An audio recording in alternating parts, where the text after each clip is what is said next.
एक तरफ भगवा वस्त्र, दूसरी तरफ गूची का चश्मा और करोड़ों की लग्जरी उड़ाने। क्या यही है त्याग और भक्ति का रूप? वो संत जो प्रवचन देते हैं त्याग का, लेकिन खुद जीते हैं रॉयल लाइफस्टाइल में। बाबा बागेश्वर उर्फ धीरेंद्र शास्त्री का नाम इस चर्चा में सबसे आगे। बाबा बागेश्वर अक्सर हजारों लाखों लोगों के बीच प्रवचन करते दिखाई देते हैं, लेकिन उनके पहनावे पर गौर करें तो यह किसी बॉलीवुड सेलिब्रिटी से कम नहीं होता। कई मौकों पर उन्होंने गूची के सनग्लासेस, ब्रांडेड घड़ियां और डिजाइनर शॉल पहनी हुई देखी गई है। सवाल उठता है, जो संत त्याग की बात करता है वो खुद ब्रांडेड लग्जरी से क्यों घिरा है? क्या त्याग अब सिर्फ मंच की भाषा बन गया है? कई बार बाबा को प्राइवेट जेट्स में यात्रा करते हुए भी देखा गया है। उनके पास खुद की लग्जरी गाड़ियां हैं और उनके ट्रैवल और प्रवचनों में जो खर्च होता है वो करोड़ों में होता है। ये सब किसकी श्रद्धा से संभव हो रहा है? बाबा बागेश्वर का दावा है कि वो किसी के नाम, जन्मतिथि, माता पिता का नाम या समस्या बिना पूछे बता सकते हैं, लेकिन कई पुराने अनुयायियों और मीडिया रिपोर्ट्स का कहना है कि दरबार से पहले फॉर्म भरवाए जाते हैं जहां से ये जानकारियां ली जाती हैं। अगर ये सच है तो क्या यह भावनाओं से खेलकर लोगों का मनोरंजन किया जा रहा है? बाबा के इंस्टाग्राम, फेसबुक और यूट्यूब पर करोड़ों व्यूज हैं। उनके क्लिप्स पर धमाकेदार म्यूजिक,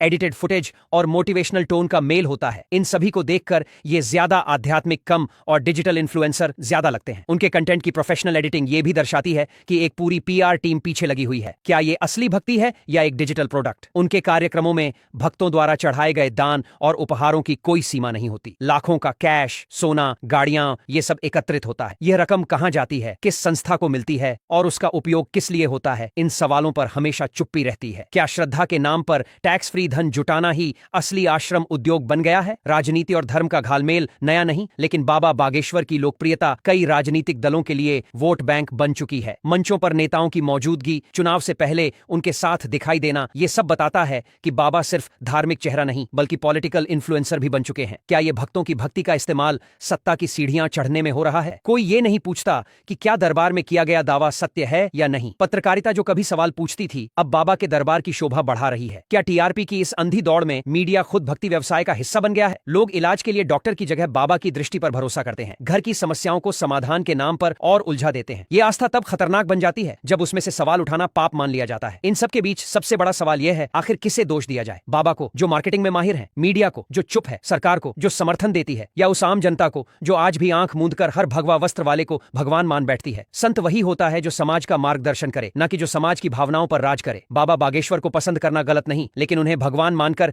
विवेक त्याग देना निश्चित रूप से आत्मघात है। हर चमत्कार के पीछे कारण होता है और हर प्रवचन के पीछे इरादा। हमें इन दोनों की तह में जाकर सच्चाई को समझने की जरूरत है। देश में धर्म और आस्था को गहराई से सम्मान दिया जाता है, लेकिन जब यह श्रद्धा व्यापार बन जाए तो जरूरी हो जाता है कि हम प्रश्न पूछें। अगर कोई बाबा करोड़ों की संपत्ति में रह रहा है, गूची पहनकर ज्ञान बांट रहा है और प्राइवेट जेट से उड़ान भर रहा है, तो यह सवाल पूछना हमारा अधिकार है।